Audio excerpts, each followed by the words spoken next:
நீராஜட்டுனா இப்போ போடுறோம்.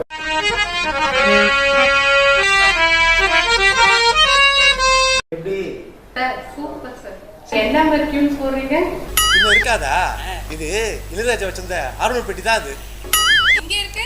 அவரு துரு புடிச்சின்னு தூக்கி போட்டாருமா. இவர் அத பின்னாடி வழியா போய் தூக்கிட்டு வந்துட்டார். நான் என்ன பண்றது? ஒவ்வொரு முறையும் சவால் அப்படியே பாடலாம் பார்த்தா இந்த செக்யூரிட்டி உள்ளே விட மாட்டான்டா. என்ன பண்ணுவா?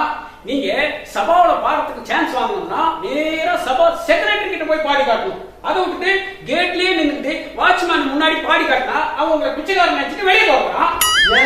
இங்க காட்டு கத்தலாம் கத்துறதால அபார்ட்மெண்ட்ல இருக்கிற பசங்க படிக்கவே முடியல. ஆமா, எங்களாலையும் சமைக்க முடியல. சாம்பார் வச்சா ரசம் ஆகுது, ரசம் வச்சா குழம்பாகுது, குழம்பு வச்சா கூட்டாகுது, ஒரே கன்ஃபியூஷன் ஆகுது. எவ்வளவு பேமெண்ட் வாங்குறீங்க? அதெல்லாம் நீங்க என்ன கொடுத்தாலும் சரி சார். உங்களுக்கு தேவைன்னா புக் பண்ணுங்க, போயிட்டே இருங்க. இதெல்லாம் எதுக்கு கேக்குறீங்க? உங்களை சபால புக் பண்ணலாம் வந்தேன். உங்க அப்ரோச் சரியில்லை. பத்துமா? வந்த முத கச்சேரியை முடிச்சு வச்சிட்டியா? வருவோம் வராதோ வராதோ. அப்பாடா, சங்கீத சக்கரவர்த்திக்கு சங்கூதியாச்சு. ஆமா, அடுத்து என்ன பண்ண போறாரு? Wait and